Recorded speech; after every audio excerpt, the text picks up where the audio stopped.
Live on KPRC TV and the KPRC 2 Plus live stream. The news starts now.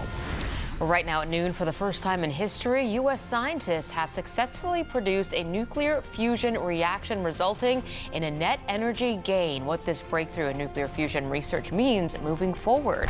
After 2 years, authorities and family are still searching for answers in the disappearance of Jason Landry. Why the reward has increased as the search for answers continues. But first, a potential severe weather threat for tonight, and we could see storms starting this afternoon. Meteorologist Anthony Yanis has a timeline of the showers and storms. Good afternoon, and thanks for being with us here at noon. I'm Lisa Hernandez. And I'm Andy Sirota. Tornadoes, damaging winds are all possible with this system. Meteorologist Anthony Yanis joining us now. We mentioned this afternoon, when exactly could we start seeing these? Well, we're already seeing the rain. The question is, when does the lightning start? And also, we have some really strong thunderstorms just to the north of us. When do those start to move to the south? So the front is slowly going to inch its way closer to us. So here's what's going on right now. Exact track radar. And again, what you're seeing is some showers that are really starting to fill in here. Some good soaking rain coming down from Branham, Navasota, Prairie View, all the way from Kingwood into Cleveland out to Livingston. But so far, this is really just soaking rain. But you move up to the north of us, here's where the severe weather is. You have severe thunderstorm warnings that are in effect, or tornado watch is in effect until 5 o'clock. And the front is right now passing through Dallas. So you look at our far northern counties like Madison, Trinity, and Houston County. We've already got some rain in Centerville, some thunderstorms near Waco. So this is just to the north of Madisonville. So the question is, does this keep moving off to the east, or does it make a little more of a south turn as we move throughout the rest of the day? What we have right now in Houston is you've got the clouds, 77 degrees, close to a record high already, 82 from 1921. So here's what I've got. I think we're going to start to see some thunderstorms later this afternoon in the Houston area, but the actual front comes in overnight, and that's when we're going to see a drop in temperature. So all the details on the severe weather threat and the exact timing coming up in your full forecast. Okay, Anthony, thank you. Remember, you can track the forecast anytime. All you have to do is download Frank's free forecast weather app. Just search KPRC in your Apple or Android app store. The whereabouts of a missing Texas State University student remain a mystery. Today marks 2 years since 21-year-old Jason Landry disappeared. Brittany Jeffers has the push for answers in his disappearance. Volunteers who have helped with the search efforts tell me that they will not forget and they will not stop searching for Jason Landry. They've also organized a candlelight vigil for him tonight at 6:30. We'll never stop searching. We'll never stop trying. We'll never stop hoping. For 2 years, Jason Landry's family and the community has been waiting for answers on his whereabouts. The 21-year-old disappeared on December 13th, 2020, as he was driving home to Missouri City from San Marcos for winter break. Law enforcement found his car totaled near Luling in Caldwell County. His wallet and phone were discovered at the crash site, but no sign of Jason. It's been 2 years. 2 years is too long. I spoke with Cindy Lay over the phone. She's one of the volunteers on a quest to help find Jason. Cindy says there was a recent push to double the reward from $10,000 to $20,000. She says that goal was accomplished through donations on a GoFundMe campaign, and they'll continue to raise funds to help with search efforts.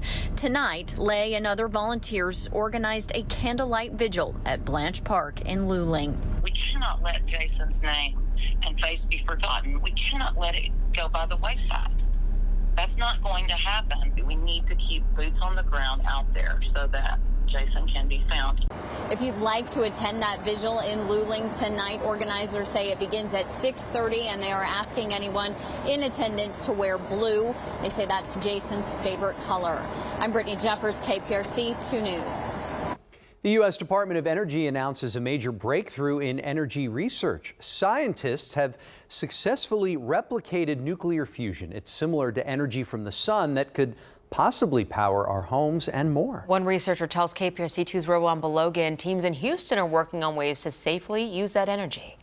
Researchers at the University of Houston actually working to develop a material that can hold that source of energy from the fusion to one day possibly run a power plants. So today we tell the world that America has achieved a tremendous scientific breakthrough. For the first time in nearly 60 years, researchers have successfully produced the first ever nuclear fusion, replicating fusion activity similar to those of the sun. It's the first time it has ever been done in a laboratory, anywhere in the world. Simply put, this is one of the most impressive scientific feats of the 21st century. Scientists believe it could become a safe and clean source of energy. A professor of mechanical engineering at the University of Houston said researchers in Texas already working to make the once theory operational. As the energy capital of the world, what does this mean for Houston and Texas overall, would you say? We are creating a material that will make fusion work in a more practical scale. So what has been demonstrated today is that fusion concept works, right? That's how it's been done today. But how do you make it practical, right? I mean, so the material that we are developing, the superconducting wires that we are developing, and few others are also doing that. So that will make fusion a practical reality. This discovery doesn't necessarily mean that the country will be able to flip a light switch and use that material, but researchers and scientists say over time, once this is fully developed, it can power entire cities and be used in batteries that run our vehicles. I'm Ramon Belogan, KPRC 2 News. A man was killed while crossing the road after he was hit by a vehicle last night. This happened on West Little York near Hollister in northwest Harris County. Deputies say an 18-year-old driver saw a man crossing the road at the last second and could not stop in time to avoid hitting him. He died there at the scene. The teen driver remained at the scene, and investigators say they don't believe alcohol was a factor. Right now, deputies say they are not planning on pursuing charges against that driver. The body of Grant Wahl is now back in the U.S. The American sports journalist died suddenly last week while covering the World Cup in Qatar. He was just 49. An autopsy is now being performed by the New York City medical examiner to determine the cause of death. According to Wahl's brother, the journalist had received death threats, but U.S. State Department officials say they haven't seen any signs of foul play connected to his death. President Joe Biden is expected to sign the Respect for Marriage Act on the South Lawn today. The bill protects the rights of Americans in same-sex and interracial marriages. The legislation passed on Capitol Hill last week with bipartisan support in both chambers. The public pushed for federal protections after Roe v. Wade was overturned by the Supreme Court.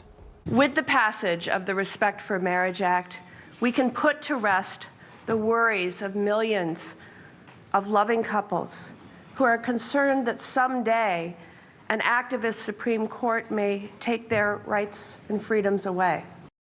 The bill made it through the House with 39 Republicans joining forces with Democrats. Troubling new data on the rise of anti-Semitism in America. Still to come here at noon, hear from the Secretary of Homeland Security, and now he says this is personal. What's the key to healthy aging? Researchers believe they may have found the answer. That's coming up. And we'll have advice for building a shopping strategy to save on your last-minute holiday needs.